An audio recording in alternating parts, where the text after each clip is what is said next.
होती है तो का कमलई बिल्व पत्रईश सतपत्रईश तथा पुनः। घोर गरीबी का नाश हो जाता है महादेव के 108 नाम लेके 108 कमल के फूल हर शुक्रवार को भगवान शिव के ऊपर चढ़ाए जाए। कमल परमात्मा का नाम है एक कमल नयन, क्योंकि भगवान नारायण 1000 कमल रोज महादेव के ऊपर चढ़ाते। इसी ग्रंथ में वर्णन है कथा। एक दिन भगवान ने एक कमल का फूल छिपा लिया, चुरा लिया। अब भगवान रोज चढ़ाते हैं तो उनकी माला में वो तो एक कम पड़ गया। भगवान की जपने की माला 1008 वाली है, तो एक वो कम पड़ गया। चला कहाँ गया? नियम खंडित हो रहा है। तो मेरे प्रभु अपनी एक आंख निकालने को तैयार हो गए। आंख चढ़ा के संकल्प पूरा करूंगा। जैसे ही नारायण आंख निकालने को तैयार हुए, पिंडी फाड़ कर महादेव प्रकट हो गए। कहा रुकिए, मैं तुम्हारे ऊपर प्रसन्न हूं। मैंने परीक्षा ली थी, आज से भक्त तुम्हें कमल नयन के नाम से जानेंगे। तब से भगवान नारायण का नाम कमल नयन हो गया। से महापुराण में लिखा है, घोर गरीबी कर्जे को निपटाने के लिए। ये टोटके नहीं है, ये सब वर्णन है इसमें। और ये आप 14 नंबर के अध्याय में मैं पहुंच गया हूं, जहां भगवान भोलेनाथ के ऊपर विविध प्रकार से कुछ सामग्रियां चढ़ती हैं, जिससे वह अपने आप में अति प्रसन्न हो जाते हैं। लिखा है कि कमल बिल्व पत्रईश सतपत्रईश तथा पुनः। शंख पुष्पी का फूल भी आता है, पत्ता भी आता है। शंख पुष्पी शंकर जी को चढ़ाने से वाक सिद्धि हो जाती है। एक आती है ब्राह्मी और एक आती है शंख पुष्पी। माताएं शंख पुष्पी के पत्र या फूल महादेव के ऊपर चढ़ाएं। किसी भी प्रकार की, देखो नारी को इतनी बीमारियां होती हैं, वो डॉक्टर को भी नहीं बोल सकती। तो उस रोग निवारण के लिए शंकर के ऊपर चढ़ाई गई सतपत्रई कहते हैं शंख पुष्पी।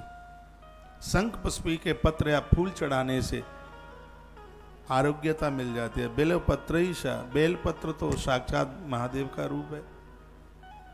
परसों के दिन आपने सुनाई है, दरिद्रता को नाश करने के लिए तीनों पत्तियों पर श्री लिखी है।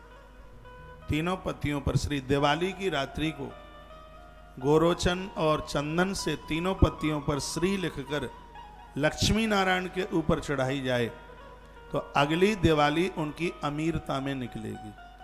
ये पक्का है। लेकिन इसका मतलब ये नहीं है कि पैसा ऊपर से टपक जाएगा, तो ये भरोसे भी मत रहना। तो फिर अमीरी कैसे आएगी? अमीरी ऐसे आएगी कि यह कार्य करने से धन कमाने के साधन खुल जाएंगे, आपकी वृद्धि हो जाएगी, काम करने में उत्साह होगा, और जहां जिस लाइन में आप जुड़े हैं उसमें उत्थान होगा। तो इतना बड़ा ये अद्भुत वर्णन है। आप लिख लें इससे महापुराण का, रुद्र संहिता का ये सृष्टि खंड और अध्याय नंबर 14 श्लोक नंबर 4। जब मैं बात प्रमाणित कर रहा हूं तो उसमें तो कोई संशय वाली बात ही नहीं है।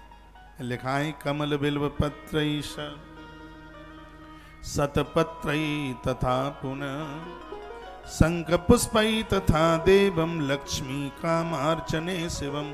जिनको लक्ष्मी चाहिए वो कमल, बेलपत्र और शंख पुष्पी, ये तीनों चीजें धनवर्धक हैं। तीनों मिल जाएं, तीनों में से कोई एक मिल जाए। कमल के फूल से नवरात्रा में यज्ञ करने से भी श्री की वृद्धि होती है, ऐसा कालिका पुराण में लिखा है। लेकिन याद रखना, कोई भी फूल आग में नहीं डाला जाता। फिर क्या होगा? उसको घी में डुबोइए, उसके बाद आहुति डालिए। यदि सीधा फूल अग्नि में डाल दिया तो माता लक्ष्मी रुष्ट हो जाएगी, क्योंकि पुष्प में मां लक्ष्मी का वास है।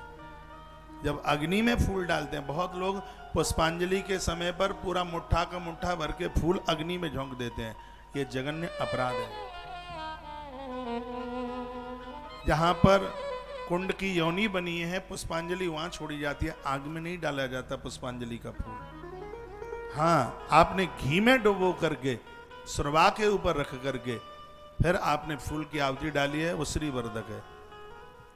तो यहाँ बड़ा सुंदर वर्णन किया है। सूत सौनक ऋषियों को कहते हैं, भगवान महादेव नंदी को सुना रहे हैं और कहते हैं जैसे धन की आवश्यकता है, जिसके पास ऋण है, कर्जा बहुत बड़ा है, ऐसे लोग भगवान महादेव की पिंडी के ऊपर कमल का फूल या शंख पुष्पी या बेलपत्र, ये तीनों के तीनों ऋण मुक्त कर देते हैं, गरीबी नहीं रहने देते। और बेलपत्र का तो महात्म्य आप सुन ही चुके हैं, वर्णन उसमें किया गया है, कोट कन्या महादानम एक बिल्व से बार पड़म। जो अब इसका मतलब ये तो है नहीं कि एक दिन आपने बेलपत्र चढ़ा दिया, इसका मतलब है कि जब तक व्यक्ति जिंदा रहा तब तक वह भगवान शंकर की पिंडी के ऊपर बेलपत्र चढ़ाता रहा, तो उसको अपने जीवन में 1 करोड़ बेटियों का कन्यादान करने का फल प्राप्त हो जाता है। जीवन में कोई न कोई नियम तो होना चाहिए।